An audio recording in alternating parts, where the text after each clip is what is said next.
All right, well, hey everyone. Welcome to the first in a short series of videos on a topic that has come up in my life recently, and that is dating. About 6 weeks ago, I ended a long-term relationship. It was about 20 months, and I've been out of the dating pool for that long. And now that I'm back dating, I'm noticing that there's a pattern among Filipinas that kind of dictates the path they follow from what I call from meeting to marriage.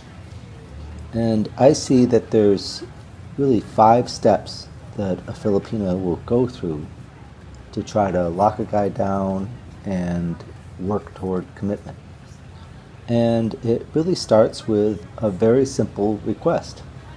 You go out on a couple of dates, and she's staying over a night or two, and then she says to you, and this is fairly early in the process, she'll say to you, "Do you mind if I leave a few things here so I don't have to carry them back and forth?" She just wants to leave a few clothes in your place, and that's a very reasonable request. But the problem is, it translates to, I'm moving in. I'm going to claim this as my territory, and it's like a beachhead. From there, she's going to move inland into the rest of your life very quickly. This may happen within a couple of days. She'll make that request. And the next thing you know, what you thought was casual dating has grown to the point where she's basically staying with you every night. And you're having to invent reasons why she needs to leave, because the default becomes she's just going to be there. And she'll bring more and more clothes with each time she does go home, until the point where she's got as many clothes or more in your place than you do. So you really have to be vigilant and set some limitations, or you'll have a live-in girlfriend within, days. And so how do you do that? Before you invite her to your place, you really have to get your story straight. Ask yourself, how much do I like my space? And how much do I value my time? And that's really the currency of exchange here. You're naturally going to give up some of both your space and your time to a girl in exchange for her, her youth and her charms. But you really want to set limits, at least until you're sure she's that 24/7 unicorn you've been shopping for. So to get your story straight, early on, you might say, I need to work at home, or I need to work at night, or I like you, but I want to go slow.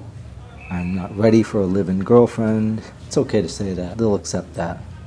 Or I'm traveling a lot, so I'll see you next week.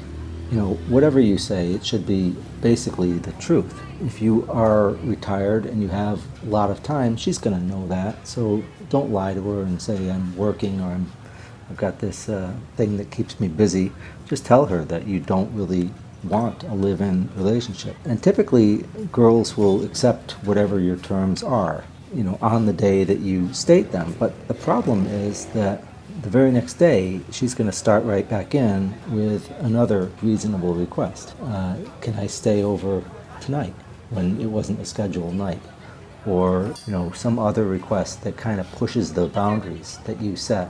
And that's the way that they operate. They're not confrontational. They're not going to argue with you. They're going to accept what you say as the new baseline, and then they're going to come right back in and start back in with trying to push those boundaries and get to that status that they want, which is live-in girlfriend.